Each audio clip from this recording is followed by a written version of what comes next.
खुद की पहचान करो। गौतम बुद्ध ये भी कहते थे कि सबसे पहले व्यक्ति को खुद की पहचान करनी चाहिए। दूसरों की बजाय व्यक्ति खुद के बारे में ज्यादा जानता है। उनका कहने का मतलब ये था कि बुराई से घृणा करो, बुरे व्यक्ति से नहीं। एक बार की बात है, किसी गांव में एक बहती नदी के किनारे गौतम बुद्ध बैठे थे। किनारों पर पत्थरों की भरमार थी, पर छोटी सी वह नदी अपनी तरल धारा के कारण आगे बढ़ती जा रही थी। बुद्ध ने विचार किया कि ये छोटी सी नदी अपनी तरलता के कारण कितनों की प्यास बुझाती है, लेकिन भारी भरकम पत्थर एक ही स्थान पर पड़े रहते हैं और दूसरों के मार्ग में बाधक बनते हैं। इस घटना की ये सीख है कि दूसरों के रास्तों में रोड़े और अटकाने वाले खुद कभी भी आगे नहीं बढ़ पाते, परंतु जो दूसरों को सद्भाव और स्नेह देता है वह स्वयं भी आगे बढ़ जाता है।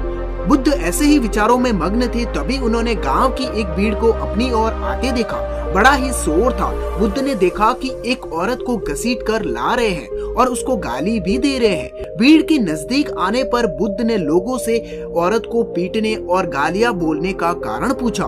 लोगों ने कहा कि ये स्त्री अभिचारी है और हमारे समाज का नियम है कि यदि कोई अभिचारी स्त्री पकड़ी जाए तो उसे पत्थरों से कुचलकर मार डालना चाहिए। बुद्ध ने युवती की ओर देखा और कहा, जो तुम चाहते हो वही करो, पर मेरी एक शर्त है। पत्थर मारने का अधिकार उसी को है जिसने कभी अभिचार न किया हो और न ही उसके मन में ऐसे कभी विचार आए हो।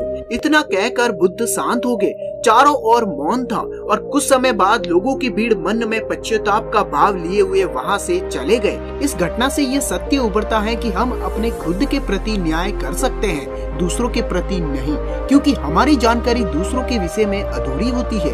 यदि हम किसी के प्रति न्याय करना चाहते हैं तो उसे ऐसा प्यार और स्नेह मिलना चाहिए कि खुद ही अपने दोषों को स्वीकार कर ले और उन्हें पुनः नहीं दोहराने का प्रण ले। दोस्तों, ऐसे और वीडियो के लिए चैनल को सब्सक्राइब करके बेल आइकन जरूर दबाएं।